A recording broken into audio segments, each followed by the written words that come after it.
6000।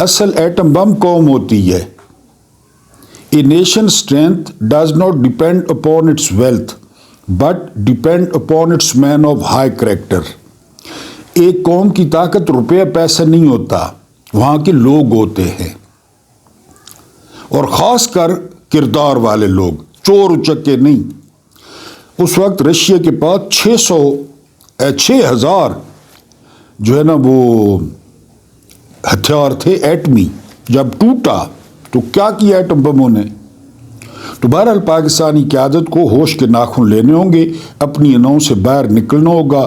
دنیا بہت آگے چلی گئی ہے، ہم بہت پیچھے رہ گئے ہیں، اور آنے والی نسلیں ہم پہ جو ہے وہ لعنتیں ڈالیں گی. اس کے بعد صادقاباد ایک لاش پہنچی ہے. کسی گمنام نمبر سے فون آیا ہے کہ جی آپ کے فلاں بندے کا حادثہ ہو گیا ہے. وہ فریزر میں رکھی ہوئی لاش تھی، بالکل لکڑی ہوئی، اور جب ظاہر ہے غسل ہمارا طریقہ تو اس کو گولی لگی ہوئی تھی. کہہ رہے تھے نا کسی کو گولی نہیں لگی، اور ہم نے گولی چلائی نہیں ہے. یعنی اتنے دنوں بعد جو ہے نا صادقاباد میں لاش پہنچی ہے، اور وہ بندہ ادھر آیا ہوا تھا. اب اندازہ کریں اسٹیٹ کی سنگ دلی کا، اور یہ جو مذاق اڑا رہے ہیں اپنے لوگوں کو مار کے، بڑی دلیری دکھا رہے ہیں. D G S P R صاحب کہہ رہے تھے کہ خود ہی گولیاں ماری. یہ لاش صادقاباد پہنچی ہے، اور انہوں نے وہاں پہ گولی دیکھ لی ہے. اور دوسری بات یہ کہ جو ہے وہ کافی دنوں سے، کیونکہ جو اس کی حالت تھی نا وہ بہت زیادہ جو ڈیڈ باڈی تھی وہ اکڑی ہوئی تھی، یعنی کسی جو ہے نا مردہ خانے سے نکالی گئی تھی. ڈاٹ کنیکٹنگ کر لیں. یہ نجم سیٹھی کہتے ہیں کہ ہماری جو فوجی لیڈرشپ ہے نا، ان سے مس کیلکولیشن ہوئی ہے، ان کی ضرب تقسیم غلط ہو گئی ہے. ضرب تقسیم اس طرح غلط ہوئی ہے، میڈیا قابو، وکیل قابو، جج قابو، عدلیہ قابو، 4,000 گھروں پہ چھاپے، پرچے، عمران قابو. یہ آؤٹ آف سلیبس آ گیا ہے. ٹرمپ، ان کو بتایا گیا تھا کہ بائیڈن جیت جائے گا، یعنی کمالا ہیرس، ڈیموکریٹس جیت جائیں گے. وہ ٹرمپ جو ہے نا وہ جیت گئے. اب ان کا جتنا بھی حساب کتاب تھا نا وہ غلط ثابت ہو گیا. اب اس کے بعد یعنی گولی تو چلا لی نا، آخری تو گولی تھا، گولی چلا لی. چلیں پہلے پرچے، مار دھاڑ، کپڑے اتارنا، لٹکانا، وہ گولی چلا دی. پھر بھی معاملات نہیں سیٹل ہوئے، پھر بھی عمران خان نے ہار نہیں مانی. تو ان کی ٹوٹل جو جمع تفریق تھی نا بقول نجم سیٹھی کے، اور آپ کو پتہ ہے نجم سیٹھی کس کی زبان بولتے ہیں، کہ حساب کتاب غلط ہو گیا ہے، جس کی وجہ سے پریشانی پائی جاتی ہے. میں نے آپ کو بتایا 77 سالوں میں اسٹیبلشمنٹ کا ریکارڈ ہے. اسٹیبلشمنٹ نے امریکہ کو نہ نہیں کی، نہ کر سکتے ہیں. ہتھیار، ٹریننگ، پھر ریٹائرمنٹ کے بعد، سمجھ رہے ہیں نا، جوئے خانے، یہ سارے کو جو ہے نا موجے روس میں بھی نہیں ہیں، چین میں بھی نہیں ہیں، عربوں میں بھی نہیں ہیں، امریکہ میں ہیں. تو اس کو نہ نہیں کر سکتے. تو اس سے مس کیلکولیشن جو ہے وہ ہوئی ہے. قاسم سوری صاحب نے ٹویٹ کیا ہے کہ D G S P R کی پریس کانفرنس کا مطلب یہ تھا کہ سارے اچھے کام ہمارے اور سارے برے کام سیاستدانوں کے. یہ تو میں اپنے ایک ویلاگ بھی کر چکا ہوں کہ پاکستان میں جو بھی اچھائی ہے تو وہ ہماری وجہ سے ہے، اور جو بھی برائی ہے وہ سیاستدانوں کی وجہ سے ہے. باجوہ صاحب نے جاتے جاتے آخری تقریر میں کہا تھا کہ ڈھاکہ کی شکست سیاسی شکست تھی، فوجی شکست نہیں تھی. یعنی یہ انہوں نے فرمایا ہے. کارگل کے بارے میں کیا کہیں گے؟ بہرحال یہ جو ہے نا سارے اچھے کام یہ کر رہے ہیں اور باقی ظاہر سیاستدانوں پہ ڈال دیتے ہیں. میں نے آپ کو بتایا تھا کہ اسٹیبلشمنٹ کو ایک سیاسی چہرہ چاہیے ہوتا ہے. آج کل بھی چہرے ہیں، پھر انہوں نے متھے لا لینے، سارے کام انہوں نے جو ہے نا متھے لا لینے. ایک آپ کو دلچسپ جو ہے وہ خبر بتانی تھی. 31 دسمبر تک جو آئی ایم ایف کا ٹارگٹ تھا نا، تو 31 دسمبر تک ہمیں 1 کھرب جمع کرنا ہے. 1 کھرب 100 ارب. آج 29 ہے، 30 31 2 دنوں میں یہ جو آئی ایم ایف نے ٹارگٹ دیا تھا، یہ ان کا حال ہے. کھاؤ کھاؤ کھاؤ. ان 2 دنوں میں 1 کھرب ٹیکس پورا کرنا ہے. 1 کھرب، یہ شرط ہے IMF کی. پھر اگلا دیں گے. میں تو خیر کب کا کہتا ہوں 1 روپے ہی نہ دیں، لگتا ہی نہیں ہے ادھر. تو بہرحال جی ان 2 دنوں میں 1 کھرب جو ہے وہ پورا کرنا ہے. کس طرح کریں گے مجھے تو نہیں پتا. مکمل درآمدات پہ جو ہے نا وہ پابندی ہے، مکمل. کوئی چیز آپ باہر سے نہیں منگوا سکتے، اچھی بات ہے. اس کے باوجود 3.2 جو ہے نا ارب وہ زر مبادلہ سے کم ہو گیا ہے. زر مبادلہ آپ اس وقت خرچ کرتے ہیں جب باہر سے چیزیں آتی ہیں، کوئی جنگی چیزیں، کوئی اور سامان، وہ بھی نہیں آ رہا، بند ہیں درآمدات. 3.2 ارب ڈالرز وہ زر مبادلہ میں سے کم ہو گئے ہیں. اور یہ ذہن میں رکھیں کہ آپ کے زر مبادلہ کوئی انڈیا کی طرح 600 ارب کے نہیں ہیں. آپ کے زر مبادلہ ہیں ہی ٹوٹل 10 ارب ڈالرز، وہ بھی آدھے مانگے ہوئے ہیں جس پہ ہم سود دے رہے ہیں. چین نے رکھے ہوئے ہیں، اس پہ وہ منتھلی سود لے رہا ہے. سعودی نے رکھے ہوئے ہیں، اس پہ وہ منتھلی سود لے رہا ہے. پیسے بھی ان کے ہیں. UAE نے رکھے ہوئے ہیں، وہ منتھلی سود لے رہا ہے. سود اصل ظاہر جتنے تو وہ سود لے چکے ہیں، وہ پڑے ہیں. بہرحال پھر اس میں بھی 3.2 ڈالر جو ہے وہ کم ہو گئے ہیں. آج میں آپ کو جو ہے نا بڑی زبردست کہانی سناؤں گا. سیاست تو آپ کو پتہ ہے، کوئی نہ کوئی یہ ہوتا ہے نا کہ آپ کتاب کی طرف آئیں. دنیا کا پہلے ہم پڑھتے تھے نا اسکولوں میں، کالجوں میں، کہ اگر کوئی بہترین ساتھی ہے نا وہ کتاب ہے. لطف آتا ہے اچھی کتاب کوئی. تو میں آپ کو یہ بھی اس لیے بھی کوئی نہ کوئی چٹکلا سنا دیتا ہوں کہ آپ کتابوں کی طرف آئیں. سوشل میڈیا ٹھیک ہے استعمال کریں، لیکن کتاب. آج آپ کو ایسی جنگ کے بارے میں بتاؤں گا اپنے جرنیلوں کو ٹیگ کر کے، جس جنگ کی کمنٹری حضرت جبرائیل علیہ السلام لائیو کر رہے تھے اور رسالت مآب صلی اللہ علیہ وآلہ وسلم کو پل پل کی خبر دے رہے تھے، جس طرح کرکٹ کی کمنٹری ہوتی ہے. جنگ موتا، اس کے بارے میں لازمی پڑھنا ہے آپ نے. بہت زبردست جو ہے نا اس کی روداد ہے. اور پھر طارق بن زیاد نے کشتیاں جلا دی تھیں، بڑا مشہور ہوا نا جبل الطارق پہ، جبرالٹر پہ. آج کل اس کا نام جبرالٹر ہے اندلس میں. یہ تو ابھی جلائی ہیں طارق بن زیاد نے کہ واپس نہ جا سکیں. یہاں پہ جرنیل نے کیا کیا تھا کہ واپس نہیں جائیں گے، وہ بتاتا ہوں آپ کو. طارق بن زیاد تو کل کی بات ہے. پھر ہرکولیس، بڑا نام سنا آپ نے کہانیوں میں، بڑا طاقتور. یہ ہرکل تھا، ہرکل اعظم، بہت بڑی فوج لے کر آیا تھا. یہ آپ کو آج سناتا ہوں، جرنیلوں کو ٹیگ کروں گا. اس کے بعد اہم ترین خفیہ مذاکرات، پینٹاگون کی وارننگ. ایک تو یہ مذاکرات چل رہے ہیں نا، کمیٹیاں PTI کی کمیٹی، علامہ ناصر عباس، صاحبزادہ حامد رضا، عمر ایوب، اسد قیصر. ادھر سے سارے فارم 47 والے ہیں، 2 نمبر حکومت کے. یہ مذاکرات چل رہے ہیں. یہ مذاکرات ہیں ہی نہیں، گپ شپ، یہ وہ چاہ پیتی، لڈرن بڈرن. یہ مذاکرات نہیں ہیں. مذاکرات کسی اور جگہ پہ ہو رہے ہیں. آج بھی ہوئے ہیں، آج اتوار والے دن بھی ہوئے ہیں، وہ آپ کو بتاتا ہوں. اور پھر پینٹاگون کی وارننگ. پینٹاگون آپ جانتے ہیں جس طرح ہمارا GHQ ہے اس طرح امریکہ میں پینٹاگون ہے. دنیا کی اگر کوئی سب سے طاقتور عمارت ہے نا وہ پینٹاگون ہے. 5 کناروں والی ہے، اس لیے اس کو پینٹاگون کہتے ہیں. YouTube پہ دیکھ لیں. یہاں پہ ایسے بنکرز موجود ہیں جہاں پہ ایٹمی اسلحہ بھی جو ہے وہ اثر نہیں کرتا. پینٹاگون میں اس کے 5 کونے ہیں. YouTube پہ آپ دیکھ لیں پینٹاگون کو. یہ دنیا کی سب سے طاقتور عمارت اس کو گردانا جاتا ہے. اور اس پہ بڑے جو ہے نا وہ اہم لوگ بیٹھتے ہیں. مذاکرات، پالیسیز، کس ملک کی بینڈ بجانی ہے، کہ یہ سارا یہیں پہ ہوتا ہے. اس کے بعد شہریت لینے کے لیے 5 سال. یہ کس ملک نے جو ہے وہ شرط رکھی ہے یہ آپ کو بتاتا ہوں. اور پھر ارشد شریف تیری عظمت کو سلام.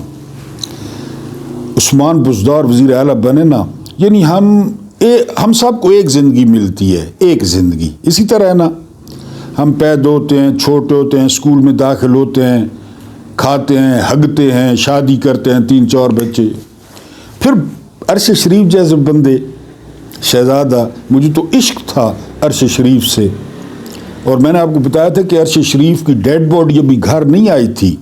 جب میں لوگوں سے پوچھتے پوچھتے عرش شریف کے گھر پہنچ گیا تھا، عرش شریف کی ماں کے پاس، تو عرش شریف پی ٹی آئی کی حکومت تھی، تقریباً روزانہ رگڑا لگاتے مراد سعید کو، شہباز گل کو، ان کو بلا کے یہ کام غلط ہے، یہ غلط ہے، یہ خان صاحب نے غلطیاں کی ظاہر ہے، لیکن ایک ہفتے میں 3 دفعہ عرش شریف کے گھر کھانا ہوتا، مراد سعید کا، شہباز گل کا، فروخ حبیب کا، کیونکہ عرش شریف کا دسترخوان بہت وسیع تھا، بندے آتے کھاتے پیتے، یہ وہ شوقین تھا بندہ۔ عثمان بزدار نے دیکھا نا، بھولا آدمی آئی کہ جی حکومت کے ساتھ تعلقات یہ وہ عرش شریف کے مزاج سے واقف نہیں تھا، ویسے بھی عثمان بزدار تھا، وہ وزیر اعلیٰ بنا تو وزیر اعلیٰ ہاؤس میں ایک لسٹ بنی ہوئی تھی ساری شہباز شریف کی، بزدار کے ساتھ جو بھی کام کرتے تھے وہ شہباز شریف کے بندے تھے، وہیں آئی تو آپ کو پتہ ہے تحفے جاتے، تحفے نون لیگ کی ساری جو سیاست ہے وہ تحفے اور لفافے، تحفے لفافے، تو عرش شریف کا جو ہے نا وہ جو جتنے نام تھے نا ان کو آموں کی پیٹیاں، اور بھول کر عثمان بزدار نے آموں کی پیٹیاں ٹی سی ایس کروا دی عرش شریف کو۔ عرش شریف نے کیا کیا؟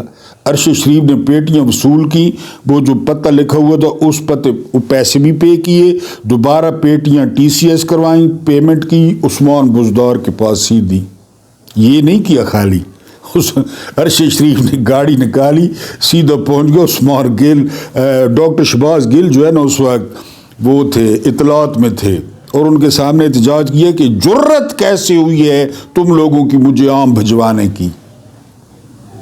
ڈاکٹر شہباز گل کہتے ہیں کہ معافیاں مانگی میں نے کہ وہ بزدار کو پتہ نہیں ہے تمہارا، کہتے ہیں اس لیے بھیجیے کہ پروگرام نہ کروں، تنقید نہ کروں، حالانکہ شہباز گل کہتے ہیں یعنی ہفتے میں 3 دن اس کے گھر کھانا ہوتا تھا ہمارا، لیکن وہ علیحدہ بات تھی۔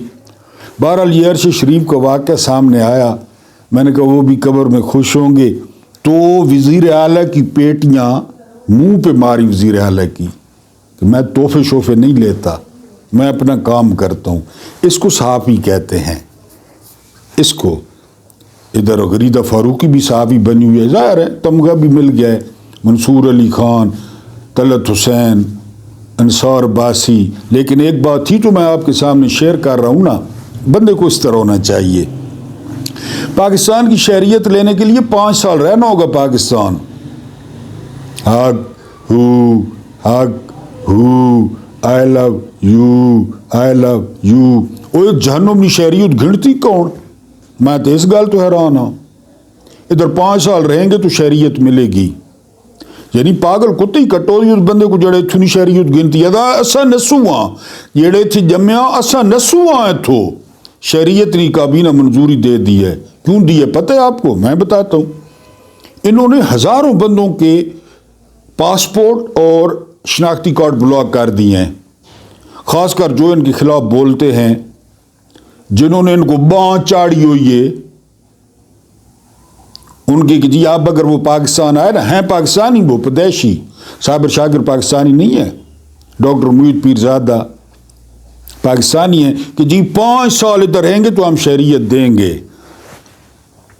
پہلے ہوتا تھا آپ ادھر شادی بھی کر لینا، یہ کچھ جس طرح افغانی ہے آپ کو مل جاتی تھی شہریت، لیکن اب یہاں آپ کو 5 سال پورے کرنے ہوں گے۔ بڑا بھائی سوئٹزرلینڈ ہے یا ڈینمارک ہے کہ لوگ اتھے آ کے شہریت اختیار کرے، اساں جڑے تھے جمیا اساں نسونے چکو رچاں۔ بہرحال جی یہ بل پاس ہو گئے تو آپ نے شہریت اگر لینی ہے پاکستان کی، آپ کے کسی عزیز رشتہ دار نے لینی ہے، اگر کوئی امریکہ میں سیٹلڈ ہے تو اسے کہیں کہ پاکستان کی شہریت لے، بھولا ادھر کدھر دھکے کھا رہے ہیں، اتنے موجہ مار۔ اگر کوئی آپ کا رشتہ دار فرانس میں ہے، انگلینڈ میں ہے، تو ان کو بلائیں، شہریت دلوائیں پاکستان، لوٹ سے لگی ہے 5 سال شہری بن جاؤ، اور پھر دیکھیں آپ کے ساتھ کیا ہوتا ہے، انشاءاللہ 2 دن بعد تساں غائب ہو سو 5 سال۔ اس کے بعد میں نے آپ کو بتایا ایک مذاکرات یہ سامنے ہو رہے ہیں، یہ مذاکرات اصل جگہ پہ ہو رہے ہیں اور اصل بندوں کے درمیان ہو رہے ہیں، آج بھی ہوئے ہیں، اتوار کو بھی ہوئے ہیں۔ ایک بریگیڈیئر صاحب آج پہنچے ہوئے تھے ڈیالہ، کیوں کیونکہ 20 جنوری سے پہلے معاملات طے کرنے ہیں، ورنہ پھر شرمندگی ہوگی، کھڑپینچی خطرے میں پڑ جائے گی۔ پینٹاگون نے کیا وارننگ دی ہے پتہ ہے آپ کو؟ پینٹاگون نے وارننگ دی ہے کہ گرینل کا مذاق نہ اڑائیں۔ گرینل تو آپ کو انہیں تنسی کہ تو یاد رکھ سو۔ اور اب یہ باتیں آ گئی ہیں مارکیٹ میں کہ رچرڈ گرینل وزیر خارجہ بن رہا ہے مارکو روبیو کی جگہ، یہ بھی خبریں آ گئی ہیں۔ اب اگر وہ وزیر خارجہ بن گیا، پریزیڈنٹ کے بعد وزیر خارجہ ہوتا ہے وہاں پہ، تو پینٹاگون ان کو کہا ہے کہ بندے نے پتر بنو اسٹیبلشمنٹ کو، کیونکہ پینٹاگون اسٹیبلشمنٹ سے بات کرتی ہے، معاملات طے کر لیں تو ٹھیک ہے، ورنہ طے تو آپ کو کرنے ہیں۔ حالانکہ میں بالکل منت کروں گا خان صاحب کی بھی، اسٹیبلشمنٹ کی بھی، کہ وہ کر لیں کوئی نہ کوئی سیٹلمنٹ، یہ تو گلے میں نہ ڈالیں۔ پہلے سائفر آیا تھا، اب کہیں جی آپس میں پاکستانی ہیں سارے جو ہے نا، وہ آپس میں طے کر لیں، کوئی رولز آف بزنس بنا لیں، کیا کرنا ہے آگے پاکستان کے، کیا کرنا ہے سب کا ہے، کوئی اس کی سوچ لیں، تھوڑی اسٹیبلشمنٹ بھی ایک خاندان کی وکالت چھوڑ دے۔ تو پینٹاگون نے پیغام بھجوا دیا ہے کہ یہ ایک تو آڈٹ، یہ جو سب سے زیادہ پتہ کس پہ پھنسے ہوئے ہیں، گرینل آڈٹ کروائے گا۔ پتہ ہے کتنا پاکستان کو پیسہ مل چکا ہے؟ دل پہ ہاتھ رکھے نا پہلے، 100 ارب ڈالرز، 100 ارب ڈالرز اس کا آڈٹ ہوا تو کوٹھیاں، بنگلے، مرسڈیزاں، شراباں، کپیاں، کس کو پتہ ہے؟ کس نے کبھی پوچھا ہے؟ پینٹاگون نے کہا ہے کہ بندے بن جاؤ، اور اس لیے ٹی وی والوں کو آگے ہاتھ جوڑیں کہ گرینل کا نام نہ لو۔ گرینل نے وہ پہلے شیری رحمان کے ہر چیز اتار کے اس کے سر پہ باندھ دی نا کہ تو چپ کرنا، چوپ ہوئے امبار تیرے منہ، 5 ملین ڈالر کھا گئی ہے، کیونکہ وہ ڈانل کا سگریٹ پیتی ہے جمہوریت کے استحکام کے لیے۔ انہوں نے پینٹاگون نے کہا بندے بنو، یہ نہ چھیڑو، نہ چھیڑ ملنگنوں، گرینل کو نہ چھیڑو۔ اور آڈٹ ہوگا، آڈٹ تو پھر بھی ہوگا، کس کو کتنے پیسے دیے۔ یو ایس ایڈ اتنے پیسے دیتا ہے نا امیج بلڈنگ کے لیے، تعلیم کے لیے، میدانوں کے لیے، لیکن کہاں تک پہنچتے، کس تک پہنچتے؟ میں نے آپ کو بتایا کہ مشیل اوباما نے اس سے پہلے والے ویلاگ میں 70 ملین اس کو دیے، صفدرنی بوڈی کو، نانی کو، کدھر ہے وہ 70 ملین؟ 70 ملین ڈالر منہ سے کہنا آسان ہے، مجھے اور آپ جیسے بندے کو مل جائے ہم ساری زندگی کام نہ کریں، گئے، کیونکہ ان کے پیٹ قبر کی مٹی بھرے گی، حدیث کے الفاظ ہیں۔ تو پینٹاگون نے کہا کہ بندے بن جاؤ۔ گرینل تو آرنل بہت کرسی اور ابھی کرے گا، میں نے کہا ابھی تفصیلات آئیں گی، سفارت خانے کو کس نے کتنے پیسے دیے اور کتنے، وہ بڑے پریشان ہیں، یہ بڑے پریشان ہیں کہ ایسے ایسے نام آئیں گے نا، میرے کو تو اپنا ڈر لگا پیا کہ میرا نام نہ نکل آوے کہ ہم نے $2 محمود نیادی کو بھی دیے تھے، ایک دن مانگنے آیا تھا $2 ہم نے اس کو بھی دیے تھے، بڑے بڑے پریشان ہیں، پتلونا ہلکیاں ہلکیاں پیلیاں، ہلکیاں ہلکیاں، بندہ سردی میں بہت زیادہ روکنے کی کوشش کرتا ہے نا، چھوٹا پیشاب دے ہلکا ہلکا، زیادہ عمر والے بندے انہوں نے اتھے ہی حال تھی نہ پیا کہ کہنا نہ آسی۔ موتا میں جرنیل بنا کے بھیجا زید بن حارث کو، زید بن حارث بھی کہتے ہیں، اور یہ اشارہ تھا کہ ایک غلام کو جرنیل بنا دیا ہے، زید بن حارث غلام تھے، حضرت ختیجۃ الکبریٰ نے رضی اللہ تعالی عنہا انہوں نے خریدا تھا زید بن حارث کو۔ جنگ موتا میں ہرقل اعظم کے مقابلے میں زید بن حارث نسلی تفاخر کا بیڑا غر کر دیا، رسالت مآب صلی اللہ علیہ وآلہ وسلم سارے عرب زید بن حارث کے نیچے دے دیے، اور ہدایت کیا کی، اگر زید بن حارث شہید ہوتے ہیں تو علم آئے گا حضرت جعفر تیار کے پاس۔ حضرت جعفر تیار مولا علی کے بھائی تھے، آپ جانتے ہیں مولا علی کو رسالت مآب صلی اللہ علیہ وآلہ وسلم نے پالا تھا، جعفر تیار کو حضرت عباس نے پالا تھا، چچا آپ کے حضرت عباس نے، ٹھیک ہے، عباسی بہت بڑی سلطنت، وہ انہی کی اولاد تھی۔ اگر جعفر تیار جو ہے نا وہ شہید ہوتے ہیں تو علم آئے گا عبداللہ بن رواحہ، عبداللہ بن رواحہ کے ہاتھ میں علم آئے گا۔ جب یہ بتایا نا رسالت مآب صلی اللہ علیہ وآلہ وسلم نے، تینوں سمجھ گئے کہ ہم نے واپس نہیں آنا، پھر تمہاری مرضی ہے جس کو علم دے دینا۔ یہ جنگ کیوں ہے میں نے آپ کو پہلے بتایا، لائیو کمنٹری کی جبریل نے، اس کے علاوہ ایک اور وجہ وہ آگے چل کے بتاتا ہوں۔ بہت بڑا لشکر ہرکل کا، ہرکل اعظم، ہرکولیس، بڑا نام سنا ہوگا آپ نے، زید بن حارث شہید ہو گئے۔ آگے بڑھ کے علم لیا جعفر تیار نے۔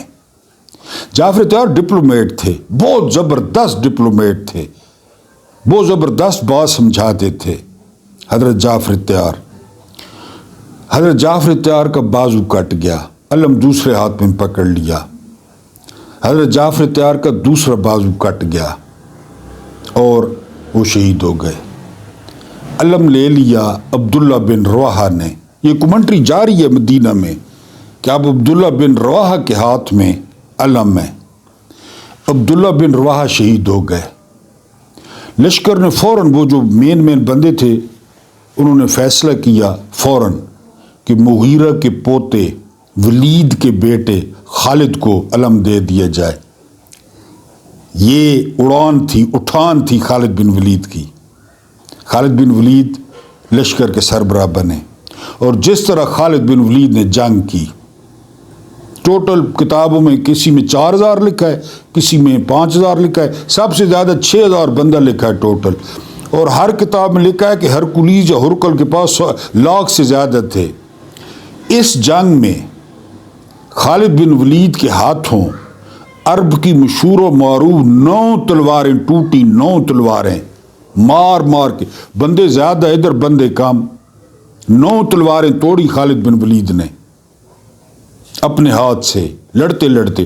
استنبول میں پڑھی ہیں، استنبول کے میوزیم میں پڑھی ہیں، اور ان کے بارے میں کہا جاتا ہے کہ میرے جیسا جو ایک 6 فٹ کا بندہ ہو، ٹھیک ٹھاک ہو، صحت مند، وہ اٹھا نہیں سکتا تلوار وہاں سے، جو خالد بن ولید نے توڑی 9۔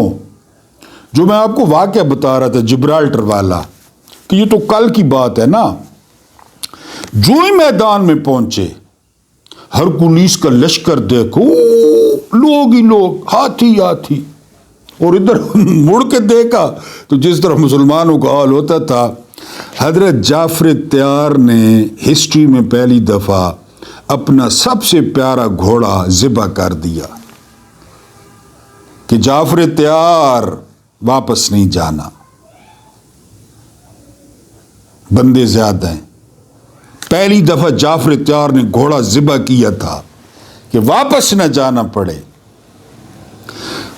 یہ طارق بن زیاد کل کی بات ہے جس نے 4 جہاز جلا دیے تھے۔